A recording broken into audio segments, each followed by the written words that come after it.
લાગે છે આ આચાર્ય ગર્ગનો સ્વર છે. એ નિકટ જ છે.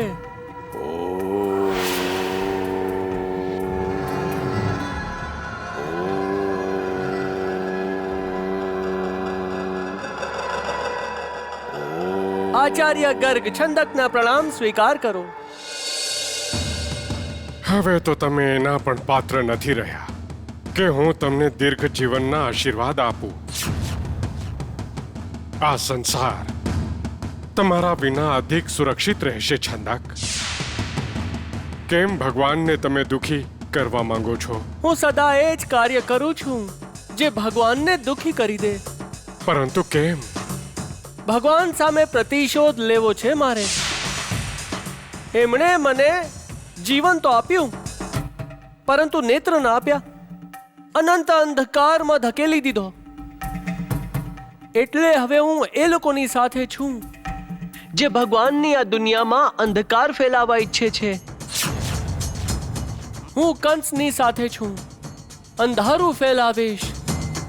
ભગવાનને દુઃખ થશે તો મને આનંદ થશે. છંદક, તું એટલો અભિશાપિત થઈ ચૂક્યો છે કે કોઈ પણ ઉપચાર હવે કામ નહીં કરે. જાઓ, સંભવ છે કૃષ્ણ દર્શન થયા પછી તારા મનની આંખો ખુલી જાય. આપના આશીર્વાદ સફળ નહીં થાય આચાર્ય. હું તો આંધળો છું, તો કૃષ્ણના દર્શન કઈ રીતે થશે? જો કૃષ્ણ ઈચ્છશે તો તું આ આંધળી આંખોથી પણ એમને જોઈ શકીશ. જા.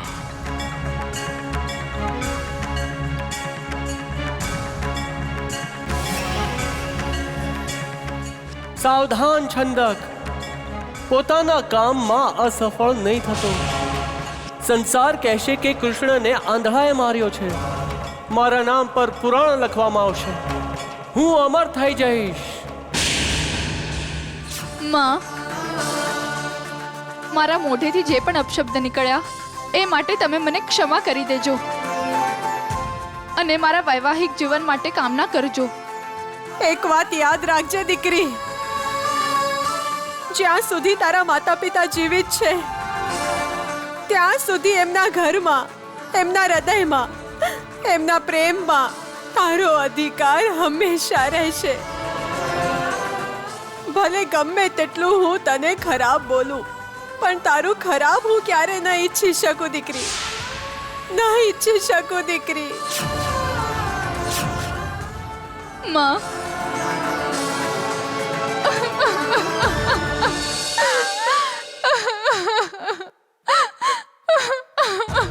જા દીકરી જા. ભગવાનના આશીર્વાદ તારી સાથે છે.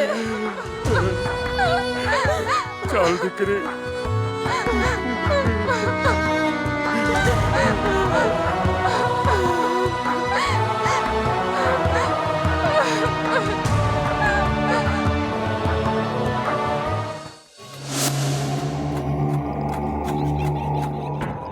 દીકરા, કોઈ યાત્રા પર જઈ રહ્યો છે? માં, જેટલા પણ તીર્થ અને આશ્રમ છે ત્યાં જવાનું પુણ્ય ફળ મર્યા પછી મળે છે, બીજા જન્મમાં. કિંતુ જે યાત્રા પર હું જાઉં છું એનું પુણ્ય ફળ તરત જ મળી જશે મને.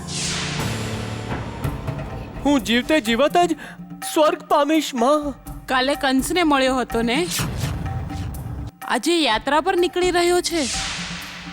ક્યાંક તું ગોકુળ તો નથી જઈ રહ્યો? હું કંસનો સ્વભાવ જાણું છું. એ લોકોને યમરાજનો દૂત બનાવીને ત્યાં મોકલે છે અને જે પણ જાય છે એ પાછા ક્યારેય નથી આવતા. માં, તમે ભયભીત કેમ થાવ છો? બસ મને આશીર્વાદ આપો.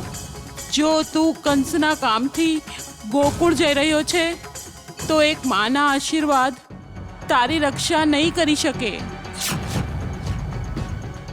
દેવતા તને અભિશાપ આપશે.